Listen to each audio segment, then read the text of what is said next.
지난주에 잠깐 이 사사기 서론에 대해서 말씀드렸는데 오늘 다시 한번 말씀을 드려보겠습니다. 사사기에 나오는 그 시대적 상황은요, 여호수아가 죽은 후부터 사무엘 선지자가 등장하기 전까지의 그 상황을 이야기를 합니다.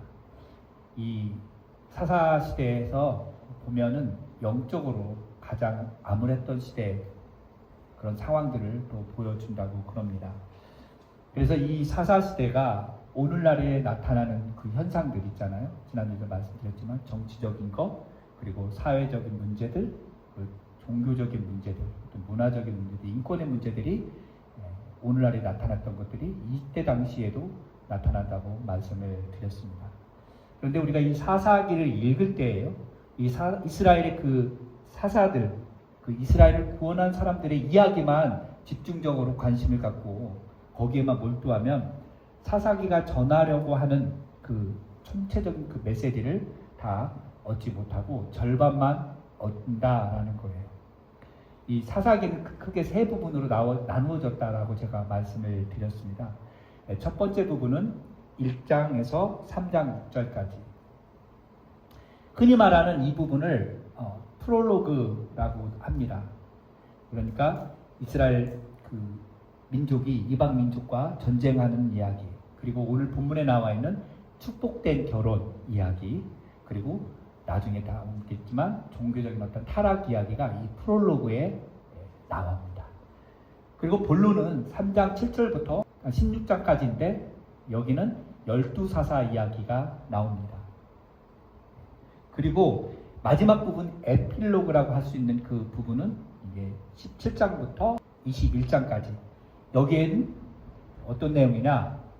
종교적인 타락, 그리고 불공정한 결혼, 그리고 이스라엘 안에서 같은 민족까지, 그러니까 이스라엘의 11지파와 베냐민 지파가 싸우는 이야기, 전쟁 이야기가 나옵니다.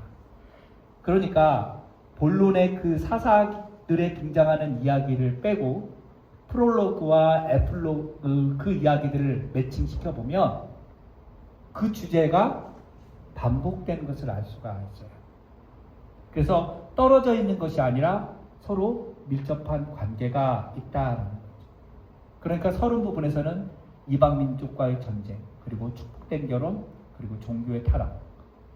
그런데 이 종교의 타락, 여기 서론 부분에서는 그 종교의 타락이 무엇이냐면 이방 민족과 혼합되는 그런 걸 말하고요.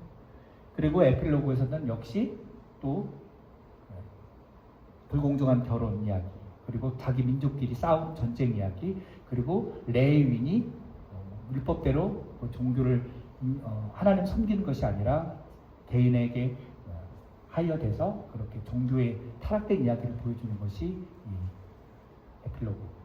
그러니까 사사기의 내용은 사사들 이야기뿐만 아니라 전반부와 후반부 이야기도 굉장히 중요하다는 거예요. 그래서 전체적인 이야기는 무엇이냐?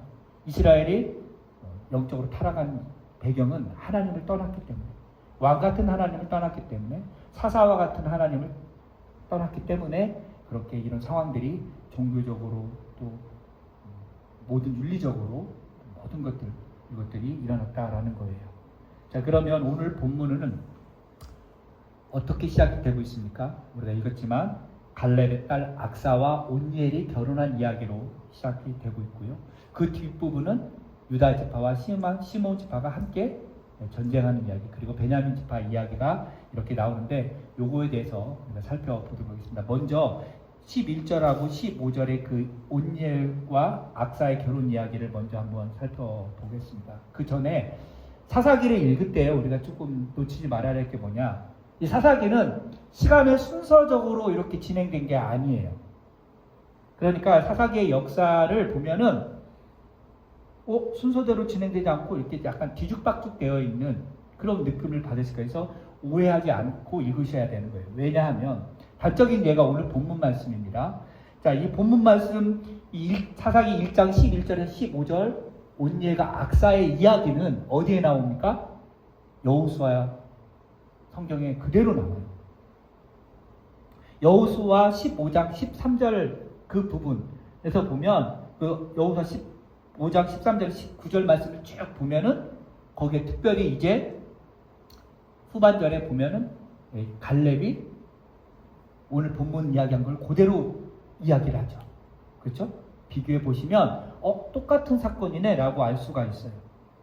그러니까 이 지금 오늘 본문에 온니엘과 악사의 결혼 이야기는 사사기 이전에 여호수아 시대 때 이미 있었던 이야기라는 거예요.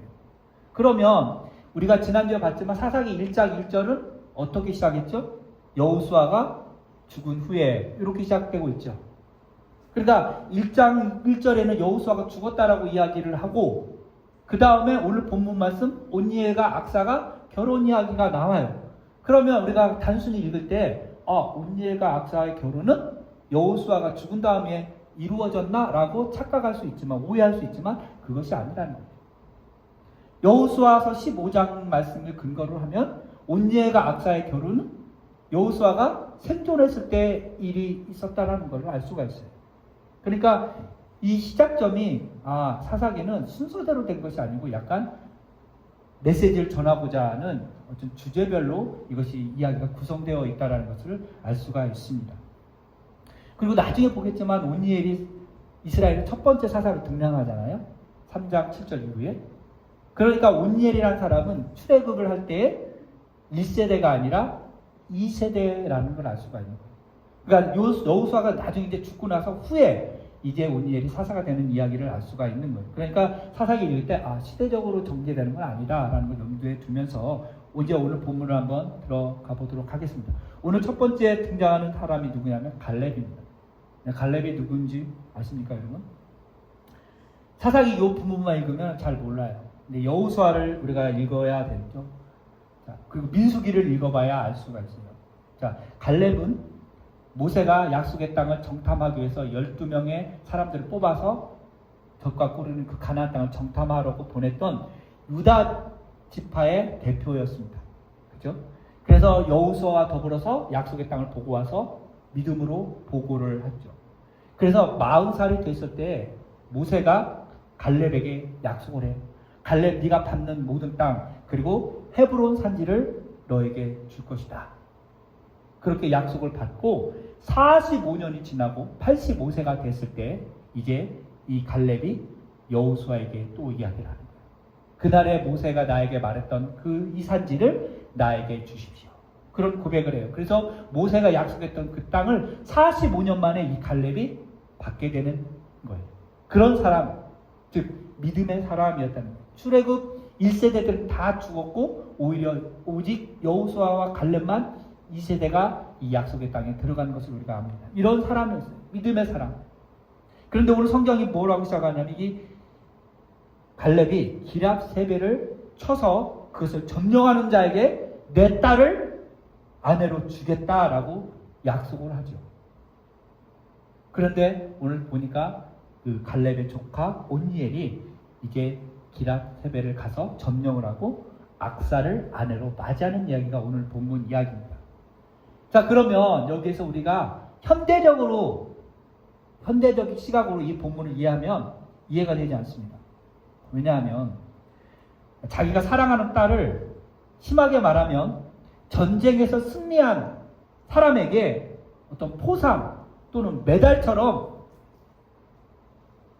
내걸고 싸우게 만든다라는 거죠. 그리고 결혼을 앞둔 자기 딸의 의견이나 그런 생각들을 전혀 듣지 않고 그냥 심지어는 인격까지 무시하면서 그 딸을 그냥 내놓는 거예요. 이런 걸 보면 지금 봐서는 이해도 안 되죠. 여러분의 딸이 굉장히 귀한데 어떤 사람이 전쟁에서 승리했다고 해서 내 딸을 내주고 딸을 무시하고 막 그런 사람이 어디 있겠어요. 그런데 이때 당시 3000년 전의 문화는 이것이 보편화됐던 것 같아요. 그리고 중요한 거는 점령해서 이렇게 포상처럼 내는 거 그런 의미보다도 어떻게 보면 자기가 사랑하는 그 딸을 전쟁에 능한 용감하고 싸움도 잘하는 그런 전사와 딸을 자기 사이로 맞는다라는 개념으로 이해하면 돼요. 그러니까 아버지가 죽게 되면 그 딸을 누가 보호하겠어요? 힘도 없고 연약하고 아무것도 없는 사람보다는 싸움을 잘하고 전사와 같은 능력 있는 사람에게 자기 딸을 맡긴다라는 개념으로 본다면 이 결혼을 축복해 줄 수가 있다는 거죠. 그래서 이런 내용이 전통이 어디에도 나오냐면 사실은 사무엘상 17장에도 나와요. 사무엘상 17장 25절에 보면 사울의 그 사람들이 이렇게 말해요. 이스라엘 사람들이 이르되 너희가 이 올라온 사람을 보느냐? 참으로 이스라엘을 모욕하러 왔도다. 그를 죽이는 사람은 왕이 많은 재물로 부하게 하고 그의 딸을 그에게 주고 그의 아버지 집은 이스라엘 중에서 세금을 면제하게 하리라. 이게 무슨 배경이냐면 이스라엘이 블레셋과 전투를 하게 되는데 거기에 블레셋 장수 골리앗이 나와서 이스라엘을 모욕하는 거예요. 그러니까 사람들이 말하는 거예요. 저 사람을 싸워서 이기는 사람은 왕이 부유하게 하고 왕의 딸을 주어서 사회로 삼게 하겠다 라는 이야기를 하죠. 그리고 실제로 다윗이 가서 골리앗을 죽이죠. 그리고 딸을 주려고 그랬는데 첫 번째 딸을 주지 않고 두 번째 딸 미가를 사이로 줘서 다윗을 사이로 맞이하는. 그러니까 이때 사울 왕도 그 이스라엘도 이런 이야기들이 고대 근동에는 얼마든지 있었다. 그러니까 현대적으로 사고로 봐서 이 본문 이야기를 이야기하는 것보다 3000년 전에 그 문화를 이해한다면 충분히 이해할 수가 있어요. 그런데 여기서 결혼하는 것만 끝나면 별 의미가 없는데 그 뒤에가 굉장히 중요해요. 결혼을 했죠. 온예가 악사가 결혼을 하고 그 다음 이야기가 주목해. 악사가 어떻게 하죠? 오늘 성경에 보니까 아버지 갈렙에게 복을 구합니다. 아버지에게 가서 복을 구하는데 보니까 먼저 밭을 달라고 이야기를 하는 거예요. 누구랑 이야기했냐면 온예라고 이야기를 하는 거예요. 아버지 설득해서 우리가 밭을 좀 지창금처럼 받아내자. 그런데 남방을 여기 남방으로 이야기를 하고 있거든요. 그 남방 지역은 뭐냐면 사막 지역이에요. 근데 사막 지역 쓸모없는 땅 받으면 뭐예요? 거기 뭐가 필요하냐면 물이 필요한 거예요. 그러니까 악사는 그걸 알았어요. 땅을 받지만 물이 없으면 소용이 없는 거예요. 그래서 복을 구하면서 뭘 달라고 그러냐면 아버지에게 물도 주십시오. 샘물 달라고 그러는 거예요. 그래서 갈렙이 샘물을 주는데 어떤 샘물을 줘요? 위의 샘물, 아래 샘물.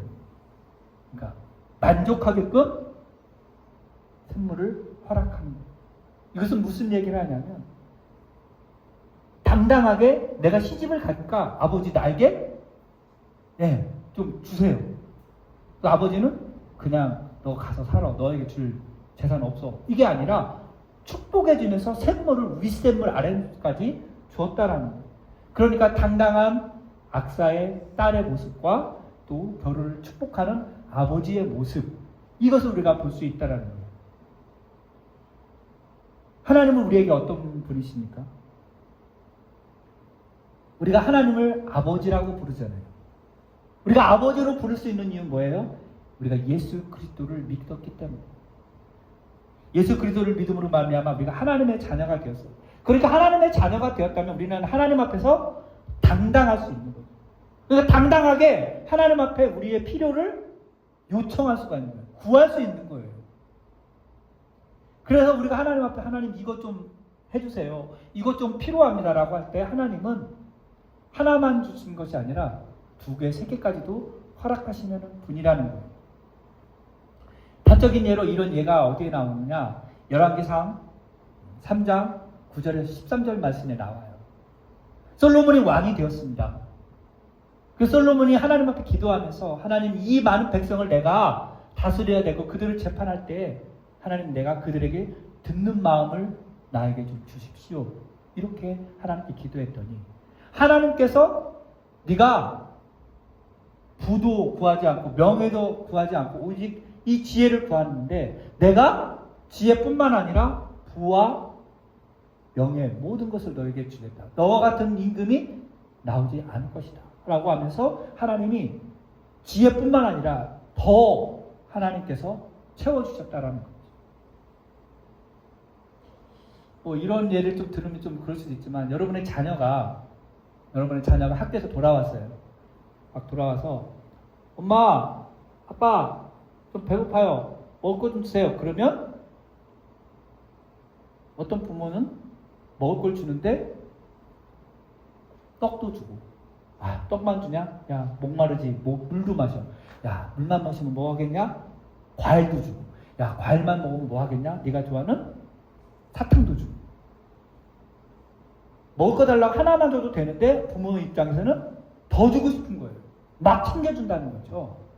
그와 같이 지금 악사는 당당하게 아버지에게 구하였지만 아버지는 그 마음을 보고 기쁨으로 더 주었다라는 거죠. 이것을 오늘 본문에서 우리가 좀 배워야 되는 거예요. 그러니까 하나님 앞에 우리가 구할 때 주실까? 안 주실까? 이게 아니라 당당하게 구할 수 있어요. 왜? 우리는 하나님의 자녀이기 때문에. 악사가 갈렙에게 아버지에게 당당하게 구했던 것처럼 우리도 그렇게 구해야 된다라는 것이 오늘 첫 번째 메시지고요. 그러면 두 번째 이야기로 들어가서 이제 유다 지파와 시므온 지파가 전쟁을 합니다. 16절부터 20절까지 이렇게 보면 전쟁을 하는데 오늘 성경에 보면 17절에 보면 진멸하는 이야기가 나와요. 가나안 족속을 진멸하는 이야기가 나와요. 그러니까 한 지역과 민족을 진멸하는 이야기는 전쟁 이야기거든요. 그 전쟁 이야기가 사실은 여기만 나온 것이 아니라 이미 사사기 이전 여호수아 이야기도 그 진멸하는 전쟁 이야기가 나와요.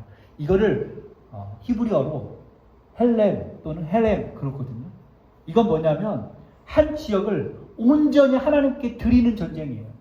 그래서 이 헬렘 전쟁을 하면 거룩한 전쟁이라고 하는 이 전쟁을 하게 되면 지역을 드리는데 거기에 있는 성을 다 무너뜨리고 거기에 있는 사람을 다 죽여버려.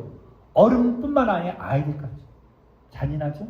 그리고 또 거기에 있는 가축들까지 다 죽여요. 그래서 깡그리 다 청소를 하고 하나님께 드리는 전쟁이 헬렘 전쟁이에요. 오늘 사사기 1장 17절에 시므온과 유다 지파가 진멸했다라고 나오죠. 가나안 족속을 쳐서 그것을 진멸함으로 그 성읍 이름을 호르마라고 했어요. 그 지역 이름을 호르마. 이 호르마라는 단어가 무슨 뜻이냐? 진멸할 이런 뜻이에요. 그러니까 헬렘에서 나온 단어예요. 호르마가. 그래서 이 헬렘 전쟁을 펼쳐서 완전히 하나님께 드리는 거예요. 그런데 오늘 성경에 보면 이 헬렘 전쟁이 정확히 왜 하는지는 나오지 않고 아까 말씀드렸지만 결국에는 이것을 깡그리 다 무너뜨리게 하는 이유는 이방 종교가 이스라엘 안에 들어오지 못하도록 오염되지 않도록 보호할 목적으로 이것을 깡그리 무너뜨리는 거예요. 어른들뿐만 아니라 아이들까지도. 왜냐하면 이방 족속의 아이들이 어려서부터 이방 종교를 하는 것을 보기 때문에 그들이 또 자라면 그 이방 종교를 따라가기 때문에 그것이 이스라엘 안에 들어오지 못하도록 완전히 다 진멸하는 거예요.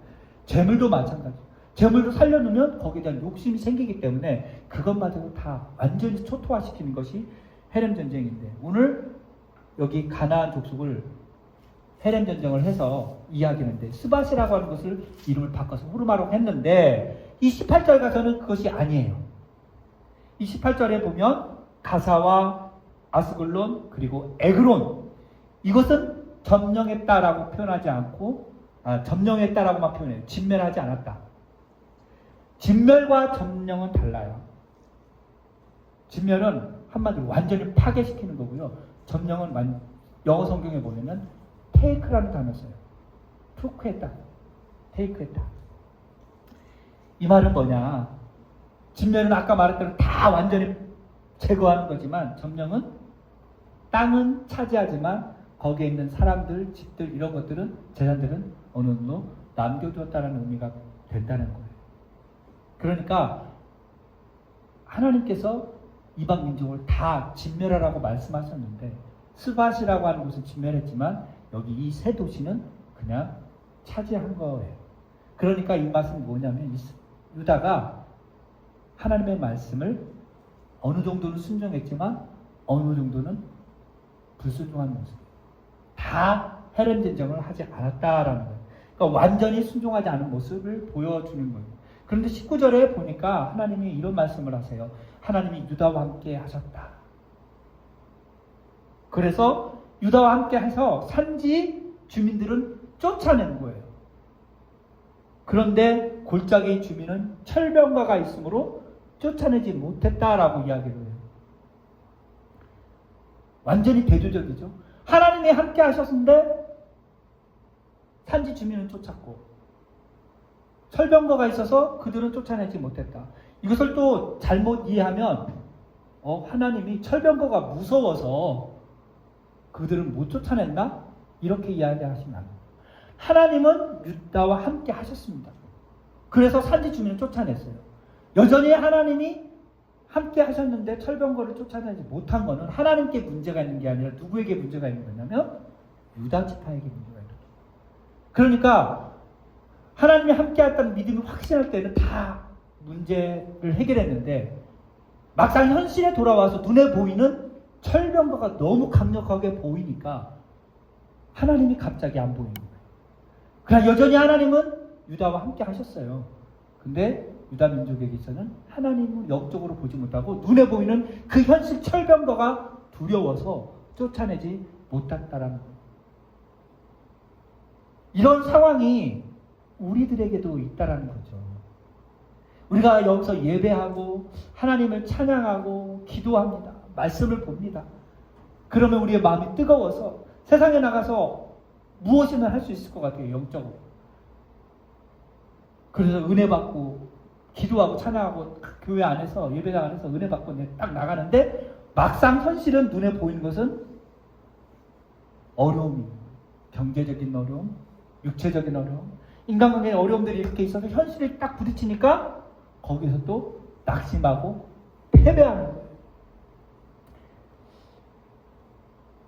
그러니까 하나님과 함께 한다는 그런 믿음이 있을 때는 승리하는 것 같지만 세상을 보면 그 믿음이 살아가고 없어지고 우리는 그렇게 낙심하고 그렇게 어렵게 살아간다. 이런 삶이 우리가 반복되면 안 된다라고 하는 것을 우리에게 좀 깨달음이 있었으면 좋겠어요. 다시 한번 우리가 믿음의 눈을 가지고 비록 우리가 힘들어도 어려움이 있어도 우리 앞에 철병거가 있을지라도 믿음의 눈으로 그들을 이겨낼 수 있는 그런 믿음의 눈이 우리에게 필요하다라는 거죠. 유다 지파에는 그런 것이 없었어요. 그러니까 반쪽 승리예요. 하나님이 있는 것이 확실할 때는 이기지만 하나님이 보이지 않고 세상이 보이면 패하게 되는 그런 모습이 오늘 성경을 우리에게 말씀하고 있는 거예요. 그런데 이제 마지막으로 21절 말씀 보면 이제 베냐민 자손 이야기가 나옵니다. 그런데 베냐민 자손이 예루살렘에 거주하는 여부스 족속을 쫓아내지 못하였으므로 여부스 족속이 베냐민 자손과 함께 오늘까지 예루살렘에 거하였다라고 이야기를 하고 있어요. 여기서 함께라는 말이 있잖아요. 우리가 함께라는 말이 1장에 많이 나오잖아요. 유다 지파와 시므온 지파가 함께하였고 하나님이 유다 지파와 함께할 때는 긍정적인 함께예요. 무슨 말이냐? 긍정적인 함께는 승리를 가져옵니다.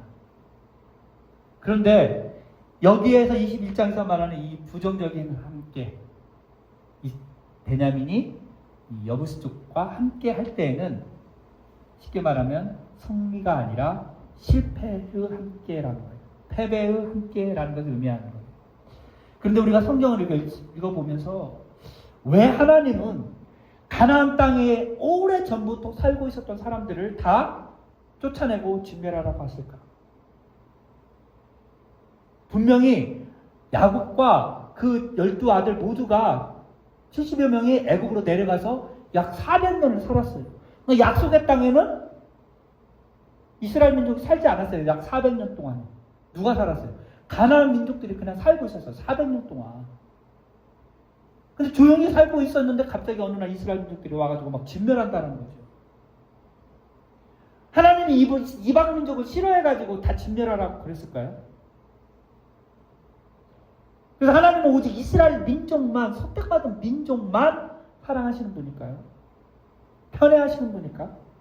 하나님은 사랑의 하나님이라면서요.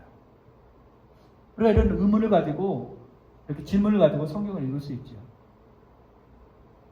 그런데 하나님은 이방 민족을 절대 미워하거나 싫어하는 게 아니에요.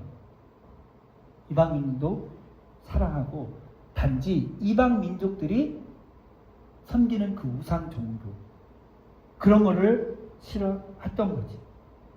왜 싫어했느냐? 이 우상 종교가 어떻게 해? 성경을 여러분 읽어보시면 계속 전체를 보면 뭐냐면 우상을 섬기는 그들의 종교 행위가요 굉장히 사악했습니다. 자녀들을 불에 태워서 죽이는 인신제사를 했었던 종교가 가나안 종교였어요. 뿐만 아니라 이 가나안 종교는 성적으로 굉장히 문란한 종교였어요. 그런 종교적인 성적인 문란한 행위를 통해서 종교를 이어갔다는 거예요.